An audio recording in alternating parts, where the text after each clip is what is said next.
Hi, good morning. Unfortunately, I don't speak Polish, so you have to do with an English presentation for a change.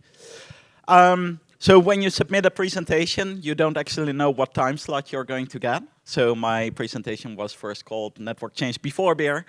But I hope that you all had a very great party yesterday. So this presentation is now Network Change After Beer. So what are we going to talk about, and what are we actually going to do today, and what problem are we solving? First of all, if you look at network changes compared to changes that are being made on servers, on everything, a lot of human errors are made. That is nothing to be ashamed about. We're all humans and you make mistakes. The only problem is if you do that on an infrastructure, the complications and the results can be devastating, of course. Every software has bugs. I work for Cumulus, I work for a vendor. I don't see my sales colleague here, so I can tell that we have bugs as well. But that is something that you want to test as an end user. You don't want to run into a bug and destroy your platform. If you look at networking, how you do a change, I'm pretty sure that a lot of people here still have a change system in their company. You get a change request, someone logs into a switch, does a change, you submit it back. Maybe you have to ask for approval, but in general, a change still takes like 2 or 3 weeks to be completed. Well, if you look at dynamical infrastructures with VMs, with containers, you do changes on the fly. For example, in containers, you have your redundancy built in. If you have 20 containers for something and one dies, yeah, fine, you have 19 left, right? Resource issues. We are all network engineers here, or at least a lot of people. But in general, there's a shortage of network engineers. That is great because that means we're all having a job. But still, it is something that we want to improve. And last, you want to scale your infrastructure, right? We are selling more applications to our customers, larger infrastructures, and we need to scale and thus speed up everything. Now, how are we going to do that? We can do that with continuous integration. Now, what is continuous integration? It is a well-known concept in software development where you automatically do tests on changes that you are going to implement into production. You have a system that does all the validation for you, and as soon as it has improved, you automatically push it to production. Well, the last part, the automatically to production, is actually the continuous deployment part. Now, continuous deployment, that might not be ready for everyone, certainly not for networking. That means that you need a lot of trust in your infrastructure and your validation to actually trust it to push your change automatically into production. Continuous integration, though, why are you not doing that? All the tools are there, so that is something that we're going to explore today. Now, automated testing and validation, what can you actually do with it, and how useful is it for networking? Now, one of the things that you can do is linting tests. Basically, you are testing your code. You enforce a certain style. That is very useful if you have all your code in a infrastructure as code principle. For example, you have Jinja 2. I'm not sure who ever worked with Jinja 2 here. Great. I saw someone there. If you have a good answer, you get a turtle. If you fall asleep because of the after party, you get a turtle as well. The thing is that with linting tests, you can easily do troubleshooting. And as you can see, it gives you a quick overview, like, is my code correctly? And if you've worked with Jinja 2, then you definitely know that troubleshooting Jinja 2 is quite hard. Now, next to that, you can do unit and system tests. That basically are individual checks of a given implementation, a given feature. If you would relate it to networking, is my BGP session up? Okay, great. Is it really useful for network testing? Not really, because a BGP session can come up, but there are no routes advertised, a next hub might not be reachable, etc. So what we basically want to do in CI/CD with regards to networking is that we don't want to do complete tests. Like, is the BGP session up? Are there routes received? Can I reach a certain destination, etc. Now, how are we going to test that? Because you might think, okay, do I have to go to my vendor, order another 100 switches to do to build a complete copy of my infrastructure? Sure, my sales guy is around the corner. If you want to order 100 switches, we will be happy to sign off on that. But, so obviously I work for Cumulus. If you don't know what it is, then afterwards you should come to our stand. But we are a network operating system, and we are based on Linux. So what you see is that we use our, or the Linux kernel as our source of truth. That is the abstraction layer between the hardware and whatever you do in software. Now, what we then also did is we took away the hardware. So you can download Cumulus VX, which is a VM, and you can run it in VirtualBox, VMware, KVM, and you can build a virtual environment. That is also where I'm going to do my demo in later. But the idea is that everything works the same. So you can configure your BGP sessions, you can specify port names. So if you have something connected on port 15 in your virtual environment, it is exactly the same as it is in your real environment. An ARP request will be exactly the same because it's handled also by the Linux kernel. This is a difference from other virtual environments where there has to be some kind of shim layer in between, like a Python script to actually do forwarding.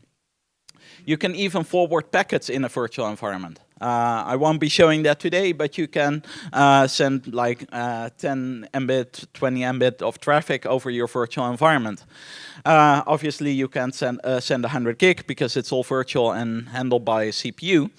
But it does mean that you can check end-to-end connectivity and do checks on top of that. Now, how do you then go on? We've already established that we have a testing environment. We assume at least that you already do your automation with tools like an Ansible and such. If you're not, please go and use tools like that to have scalability in your network. Now, then you need to make the next step to continuous integration. And if I look at our customers, that is kind of where they are, right? A lot of people are already using automation for the networking infrastructure, but how do you take that next step for automated testing and validation? You can build your own tools. You can build some Python scripts to do checking for you and some reporting back, etc. But in general, you would use any of the common tools listed here. I have looked at Jenkins. The learning curve is quite steep, but I've used it a bit. Travis and Bamboo, they're being used as well. I'm sure they're great tools. I haven't worked with them. My demo, though, I have been using GitLab. GitLab, you all know what it is. It has built-in CI features. So that means that you don't have to set up a separate system for that. It is just built into the Git repository or the Git structure. Now then you need to do the validation itself. You need to check, like, is the BGP session there? Is it up? How are you going to do that? Now, again, you can build your own tools. You can do that with, say, a Python script or behave inside of Ansible. Or you can integrate it with any of the monitoring tools. So if you are using Prometheus, you can build some scripts around that. Same thing around Zabbix. Or you can use vendor tools. There are several out there, Stackstorm, Badfish. It's quite popular where you can do testing in front of something. And as any other vendor, we also have our tool around that. And you might think, do I have to pay for that? Yes, I do want to have a salary. But in the end, you choose like how much effort is it going to be to build either my own solution or buy something from a vendor. Obviously, we will tell you that we're perfect and that we have a great tool where you can do that. But in the end, that is the decision that you have to make. How much time and effort will it cost to build my own solution and validation tool? Or do I buy something from a vendor? Now, obviously, the validation that I've built has been done with Cumulus NetQ. So, what have we done? We have made an agent that runs on top of every switch or even on servers. And that sends all the information in the Linux kernel and the applications in user space, such as free-range routing, to a telemetry server. Now, and that allows you to see streams like what MAC address is being learned, what IP route has been learned, what are specific configurations like an MTU, etc. on ports. Now, you might say, okay, cool, you can put data in a database. I can do that as well. I'm sure you can. The thing is, what kind of data are you going to put in the database? Do you really know everything that you need to get? So one of the things that we're doing for every feature that we release, we look at, okay, what kind of data do we need to pull with NetQ? And we add that into a next release, etc., so that we can have all that data. Next to that, when all that data is in a database, you need to do analysis and correlation on the data. And I've built quite some monitoring systems with a Zabbix and Prometheus. And the issue is not that you check, okay, I have a temperature from a switch and it's 40 degrees. Give me an alert when it's 41. Great, that's not that difficult. But how are you going to relate data from two different nodes to each other? And how are you going to do checks on an entire fabric? Now, that is something that we do in NetQ as well. Now, how do you access that? We have a beautiful GUI. I'm not sure if a lot of people are interested in that, but if you have a network operations center and you want to do validations in a GUI, etc., you can do that. But we have a CLI, a REST API, where you can do queries, get data, do the validations, and integrate it within scripts. And that is exactly what I did in the demo that I'm going to show you. Now, the entire solution, if you look at it from infrastructure as code, how does it look? So you have all your code in Ansible and you have it available. You make a change. You push that change into your Git repository, and specifically for GitLab, there's a file that defines how your pipeline looks like. And if there is a change, there's a hook, and it will start automated testing on the agents that are running from GitLab. If those validations are successful, it can be pushed automatically or with a human step in between to the production environment, and then you're in the next version. The idea is that if something fails, then you stay at the same version. So it doesn't automatically get updated, and you have your validation. Usually you have your output, and you can see what went wrong and improve on that, and yeah, you don't have any outage because someone made a mistake. Now, how does it look like? How do stages look like in a pipeline? So what you first do in GitLab is that you define different stages, what is happening there.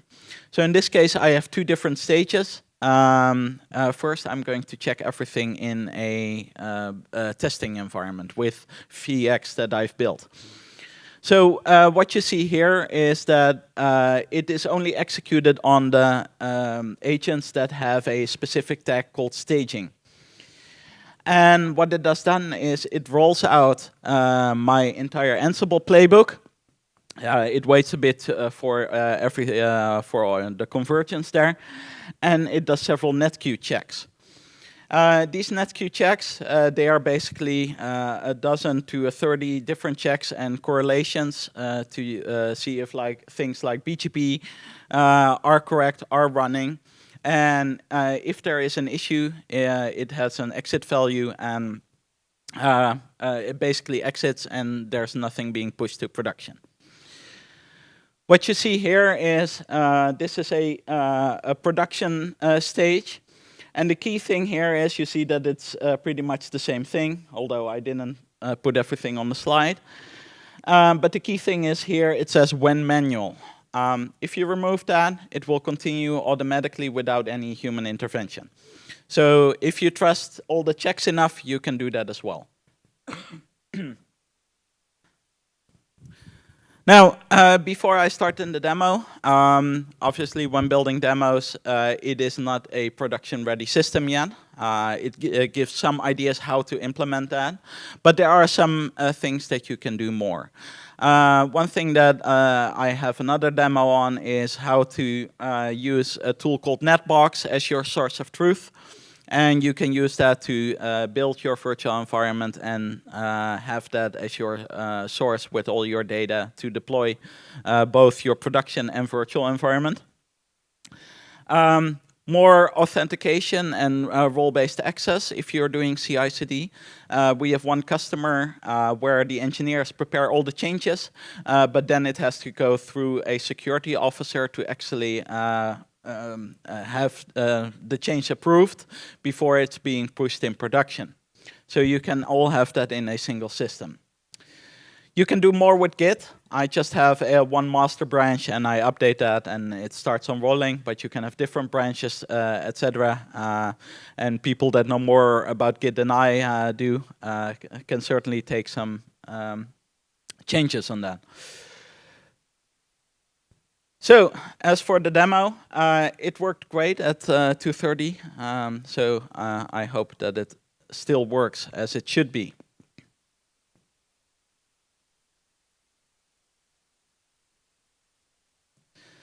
Now, one of the things that I said, I just had it open, by the way. That's a tool called Netbox. If you're not familiar with it, it's being built by DigitalOcean.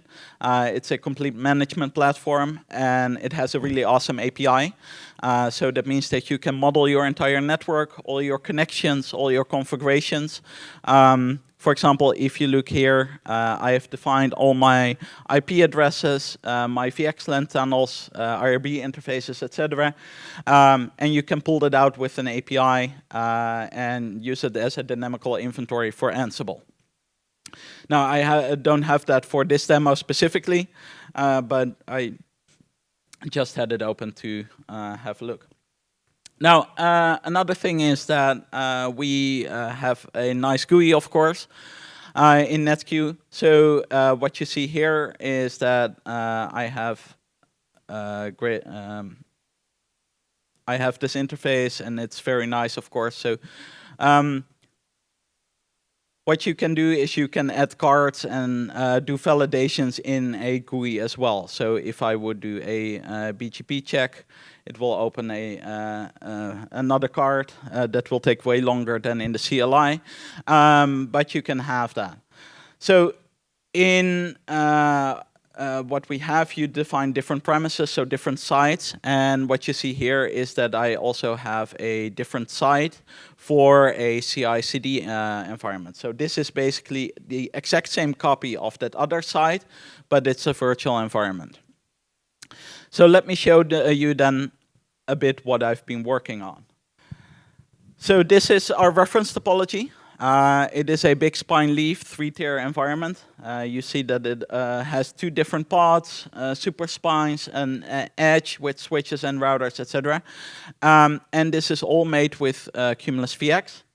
The servers are Ubuntu, and that means that you can do everything. You can log in, etc. So that is something that I would like to show you. I hope that the people in the back can read something. If not, then you have to move more forward.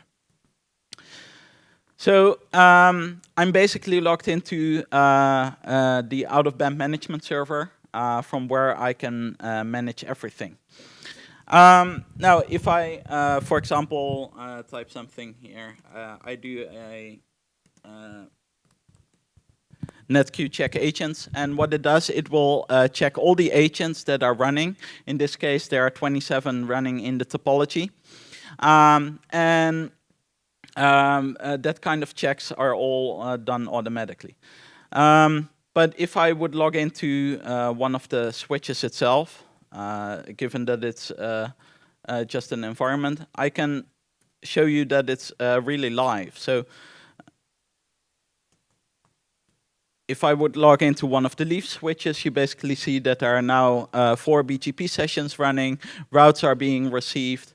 I can log into a server, ping and send traffic, so you can really do all the testing automatically.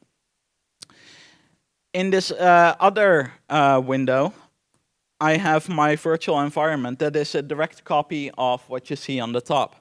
So if I would do another netqueue check agents here, then it should show that there are 27 nodes as well. It has the same number of BGP sessions, etc. So what I've done, I have the live environment on the top and a testing environment on the left bottom.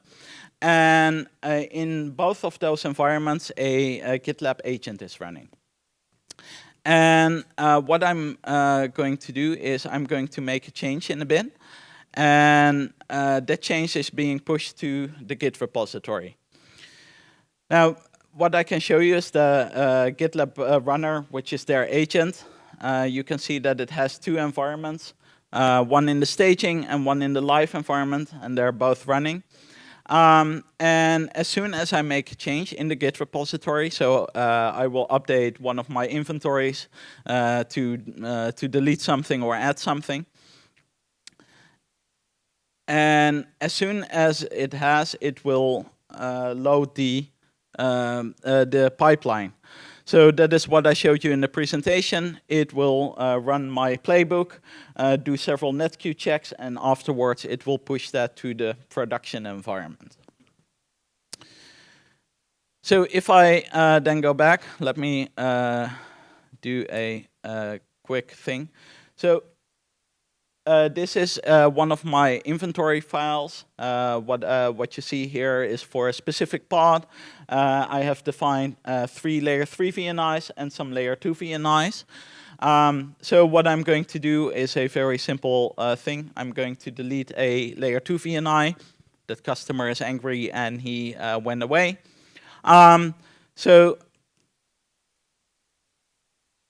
I'm going to save the file, and what I'm going to do now here is I'm going to push it to Git. So what you see here is I'm doing an add of the file. I'm giving it a name.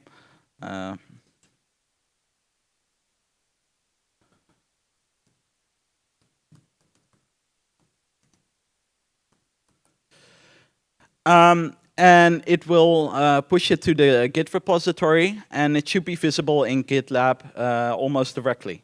So if I open my pipelines here, you see that it is already running. I did a quick test before starting the presentation, and you see about 7 hours ago when I was making everything ready. And you see that it didn't work for a few times as well. So while it is running, you can actually see in a stage what it is doing. This agent is running, and it can execute all the Ansible code. So what you see here is that it uses the shell executor. You have a few executors in GitLab. It will fetch the entire Ansible playbook, and it will start running the Ansible playbook like I've specified in the pipeline. So what you see here is that it will run the deployed playbook with an update tag. I've defined that if it's an update tag, it doesn't have to install any new tools and whatnot. But you see it will go over the entire network, and you see that there are some changes because in this case the locally generated config will remain the same or will change. it will configure interfaces differently because I removed a VNI. And yeah, also the free range routing config, I think. Yeah, also some changes there because I removed the VNI. And let me have a look at the bottom. So I end my Ansible playbook by sending a ping from all my hosts. So I'm making a full mesh ping so that all the MAC addresses, all IP addresses, and so on are learned. And something that always takes longer when you're waiting for it, it should start doing the testing when it is done. Now, in this case, I am assuming that I already have a copy of my live simulation or my live production environment running. What I didn't want to do, or the time is not enough simply, is you can also dynamically build the entire environment. I have done that in the past, but I removed that from my pipeline. So if I go back to a demo that I did last year, I'll look that up here, I'm building all my virtual copies, I'm building that in Vagrant. And we have a tool where you can define your topology, it spits out a Vagrant topology, and you have a complete copy. So what you see here in this specific stage, what it's doing, it's actually starting the VMs. So, and after it has started the VMs, it will roll out the playbook, and then it will roll out the change and so on. But you can imagine that booting an entire topology that I showed you earlier, that would take quite a bit. Now, let me have a quick look if it's done already. Well, it says it is, so that's good. Now, what you see here on the bottom, the Ansible playbook has been successfully done. I'm waiting 15 seconds for all the convergence and whatnot, and I'm doing a netqcheck BGP, netqcheck EVPN, and a netqcheck MTU. So the last one, an MTU does a correlation between all the interfaces. So who has here ever troubleshooted an MTU mismatch in their network? I saw some hands there. Who else? So in this case, what you see, if you can't read it, it has checked 590 links or so. And that means that if you ever have troubleshooted an MTU issue, you know it will take you several hours to go over all the interfaces if you already know that it is an MTU issue. But if I go back to my pipelines, you see that the second one is still running. So that will take a bit, but I assume that it will complete successfully. Because I don't have any manual statement in my pipeline, it has automatically pushed it to production. But yeah, this is how easy it is to test something, have it in a virtual copy, etc. Yeah, with that, if there are any more questions, I'd be happy to answer them. If there are no questions, come by our booth, which is just around the corner. A question about the environment, the staging. Is there a separate environment where you test your stage? Yeah. Yeah. It's a complete copy, yeah. Okay, good. Another question is, I don't fully understand how the netbox fits into that. I understand when you do change in your static Ansible inventory, then you do git commit and git push, and that initiates let's say the CI/CD process. Yeah. In netbox, you have a database under the hood. Yeah. So how to deal? So where is the, let's say, the space for CI with netbox? Yeah, so I'm still thinking about that, and I'm a bit in doubt how you should do that, because one of the advantages of having all your inventories in Git is that you can have your different branches and whatnot, and you can't really do that in that box, right? Because you have one database. Yeah, exactly. Exactly. Yeah. I haven't really figured that out, to be honest. I'm asking because I'm facing exactly the same problem. Yeah, I'd be happy to think about that with you. Yeah, the only thing I know is, or right now is like, yeah, you have Netbox, you make a change, and that's a change. There's no versioning in Netbox. Yeah. And maybe some, sorry. Sorry? You can use tagging in Netbox.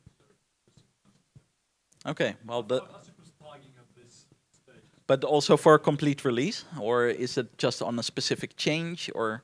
Yeah, that's what happens. Right. Okay. What I'm saying, as far as network goes, something on tagging. Yeah.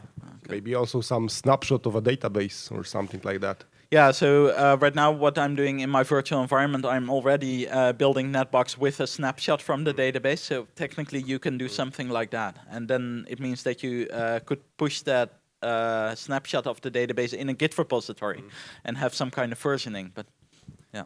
And maybe some suggestion from my side. I noticed that with this scenario, instead of pushing changes to master branch, because even if tests will fail, your changes will get there. Yeah. So it's better to use the merge request, because in the event of testing fail, then the changes will not get merged. Yeah, no, that's one of the things that I said, I think, in this slide.